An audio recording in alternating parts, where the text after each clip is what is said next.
multi-billionaire take a hatchet to any semblance of job security that really drives home the "come work for us" message.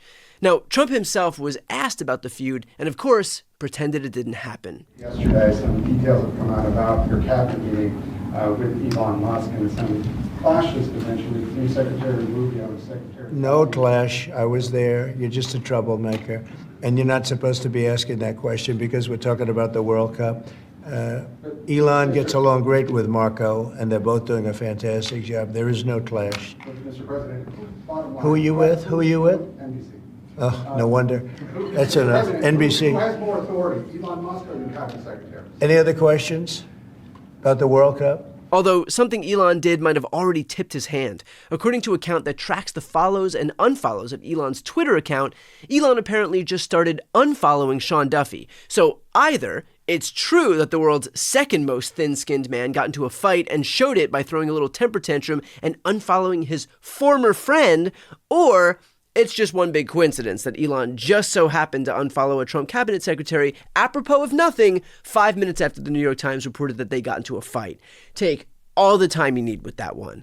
And let's be clear, these intra-Trump world fights have been simmering for a good deal of time. Most famously, there's a major rift between Steve Bannon and Elon Musk, with Bannon regularly saying stuff like this. Crony capitalism, Elon Musk. And by the way, when we cut him off, he went begging the CCP, and that's why they have the joint venture in Shanghai, the Tesla, which is 100% of his value, right? This guy lives on government contracts and taxpayer subsidies, okay? It's all, we're going to get Joe Allen in here for a second to transform it. Elon Musk, once again, brother, I'm smart enough to tell you no to your face, and I'm evil enough to be able to expose you as a running dog for the greatest enemy this nation's ever had. You're a war profiteer. You're sleeping with the enemy, brother, and you've been doing it because you're not an American nationalist. You're not even an American.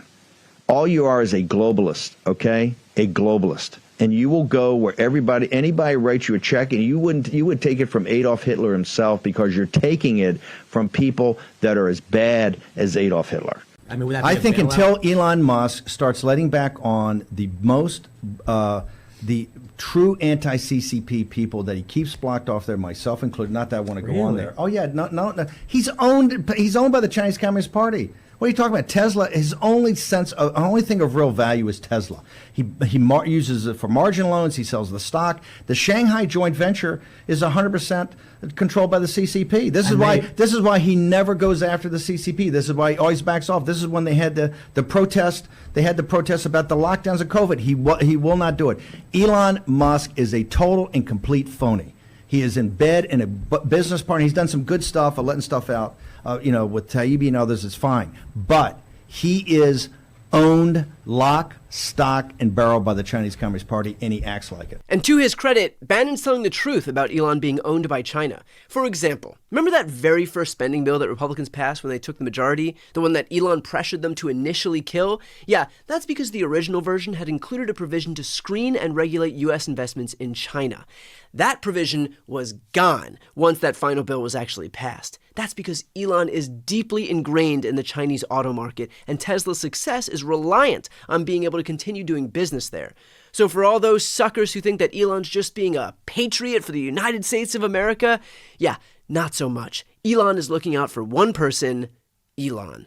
And clearly, that much is obvious across the political spectrum. According to the Washington Post, Musk having a prominent role in the administration is viewed as a bad thing, 54-28 by a nearly 2-to-1 ratio. The Post Ipsos poll showed Americans disapprove by a similarly wide margin, 52-26, of Musk shutting down federal government programs that they decided were unnecessary, and Americans said 63-34 that they are concerned about Musk's team getting access to their data, which is the subject of high-profile legal fights.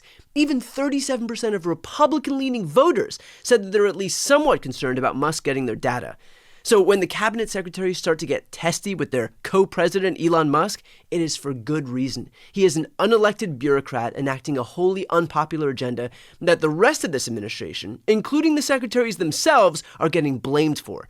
Thanks to Elon, cancer research is defunded, education's getting defunded, healthcare is at imminent risk, veterans are getting fired left and right, and a bunch of teenagers have access to Americans' personal private information. But hey, Not to worry, because at least Tesla, SpaceX, and Starlink are all getting fat government contracts. So if you lose your Medicaid this year, if you lose your food stamps this year, you can always find solace in the fact that the richest man in the world just got a little bit richer.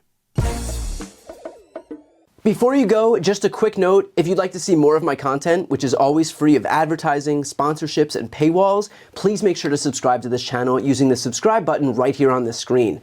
And if you'd like to support my work even further, you can grab a copy of my instant #1 New York Times selling book, Shameless, available for sale right now. That link is also on the screen. Thanks so much for watching.